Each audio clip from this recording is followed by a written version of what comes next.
I can see Shedeur being the starting quarterback. The fact of the matter is this.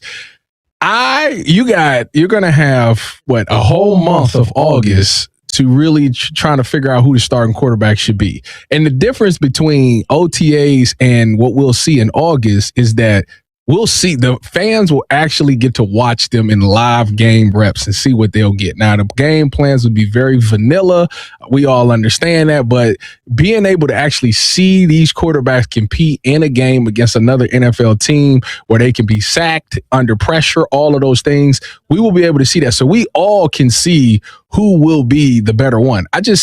I'm not on crowning anybody. To me, I'm in the camp of, I'm a former football player. Listen, when you go out there, you come out there every day and you compete to be your best. You put your best film out there, and we're going to let the film be the deciding factor there. If he was running the Cleveland Browns, he said, quote, "I would go with the younger ascending player. Could Deshaun Watson play well? Yes, of course. Anything can happen, but Deshaun Watson tore his Achilles twice. The difference between winning and losing in the NFL is so small. I just think it's going to be really difficult for him to play at a high level. If I'm Cleveland, I'm thinking, all right, how much better can Shedeur get? And that'll be helpful making a decision for next year and beyond." Nobody saw this coming. Not the Cleveland media, not the national NFL analysts, and definitely not the people who spent the last year writing Shedeur Sanders off.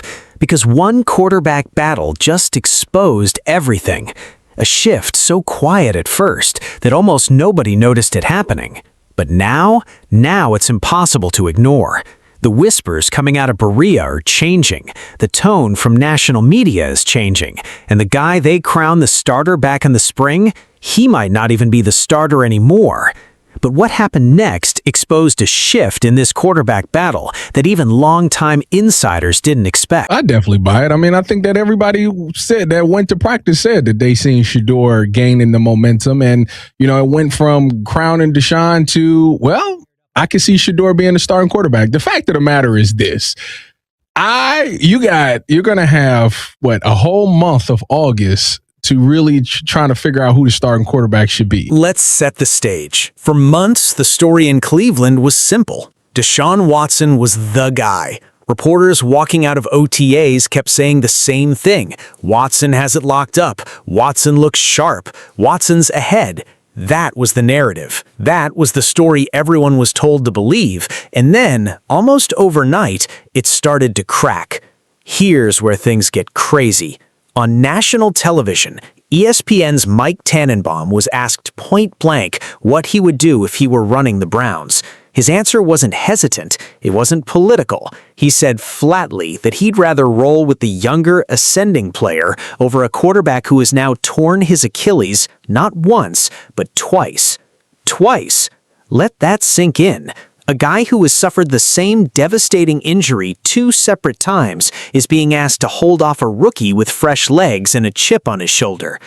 Tannenbaum didn't dodge it either. He said the margin between winning and losing in this league is razor thin, and asking a 2-time Achilles patient to defy the odds at a high level is a massive gamble. That's not a hot take. That's a former NFL executive saying the quiet part out loud. That's not even the most shocking part, because according to people who've actually been inside those practices, the story on the ground matches what Tannenbaum said on television. Multiple voices close to the situation admitted something remarkable. The energy that used to surround Deshaun Watson has shifted towards Shedeur. Not because of hype, not because of a highlight reel, because of what they're seeing snap after snap, rep after rep. Now pay attention to this. The people covering this team every single day went from saying Deshaun has it locked up to admitting, almost reluctantly, that they can now picture Shedeur under center in Week 1. That is not a small shift. That's a complete reversal of a narrative that Cleveland media spent an entire offseason building. Be the better one. I'm not on crowning anybody. To me, I'm in the camp of, I'm a former football player. Listen, when you go out there, you come out there every day and you compete to be your best. You put your best film out there, and we're going to let the film be the deciding factor there. So If Shedeur goes out there and we watch him in practice and we see him in preseason games clearly outplaying Deshaun, then that's who the starting quarterback should be. If Deshaun Watson is lighting it up in preseason and in practice, then that's who should be the starting quarterback for the Cleveland Browns. But to me, I'm not on I'm going to just give it to him because of X, Y, and Z. No, I'm going to give it to that guy that's going out there competing and making the most plays. And Here's where the media's argument completely falls apart. Because for months, the loudest voices insisted this competition was basically over before it started. They said Shedeur needed to wait his turn. They said Watson's experience made this a non-conversation. But if that were true, why is the tone changing?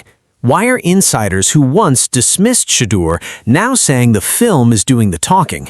You don't shift a narrative like that because of politics. You shift it because of performance. Now compare how this competition is actually being framed versus how quarterback battles usually get covered in this league. Most of the time, a former first-round investment gets every benefit of the doubt. Most of the time, the veteran gets the crown by default, no matter what camp actually shows. But this time, the analysts covering it are refusing to just hand it over. One respected voice close to the program made it clear, no one is getting crowned in this race just because of reputation.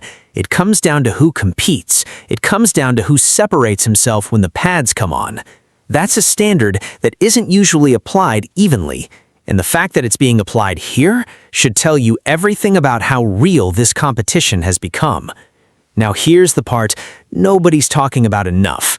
There's a theory floating around inside these conversations that should make every Browns fan sit up.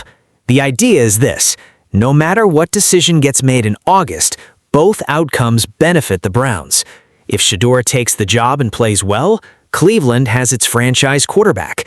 If Shedeur struggles and the numbers say he's not ready yet, the Browns are staring down a top pick in a draft loaded with quarterback talent.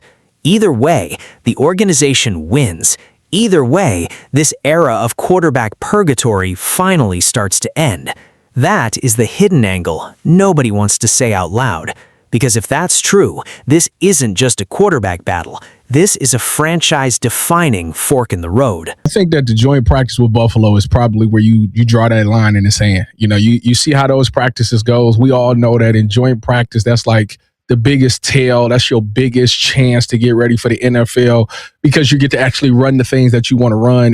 The competition of the two teams is very high, and the quarterback's protected as far as the getting sacked part. But you can definitely see the pressure. You can see if they're getting the ball out in a timely manner. All of those things happen. So for me, if it was up to me, since the decision hasn't been made yet and we want to prolong it, I would give it to the second week against Buffalo in that joint practice. Coming out of that joint practice.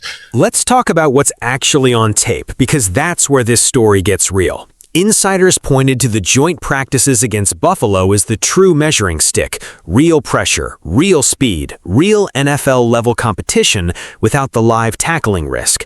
That's the environment where pretenders get exposed, and that's exactly the environment being pointed to as the line in the sand for this decision. Not vibes, not reputation, live snaps against a real opponent.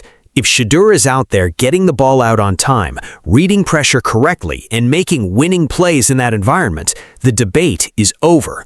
And what happened next left people inside the building stunned. Multiple voices close to this situation have echoed the exact same sentiment. They're not ready to crown anyone. They want to see the guy who competes the hardest, makes the most plays, and gives this team the best chance to win, no matter the name on the jersey. That kind of neutrality wasn't there in March. It wasn't there in April. Something changed, and that something is Shedeur Sanders refusing to fade into the background. So where does this leave the Cleveland Browns? Still no clear announcement, still no name etched into that QB1 spot. But the tone? The tone has completely flipped. A team that once treated this competition like a formality is now being forced to treat it like an actual fight. And the guy doing the forcing is the one they didn't think would get this far. Whether you love Shedeur Sanders or you can't stand him, one thing is becoming impossible to deny. Every single time they tried to crown someone else, he kept giving people a reason to look twice. And in a league that runs on certainty, doubt might be the most dangerous thing you can hand a competitor, because competitors like that, they don't need the benefit of the doubt. They just need the opportunity. And right now in Cleveland, Shedeur Sanders finally has it. If this quarterback battle has you fired up, you already know what to do. Hit that subscribe button, turn on notifications, and drop your prediction in the comments, because when the Browns finally make this call, you're going to want to be here for it.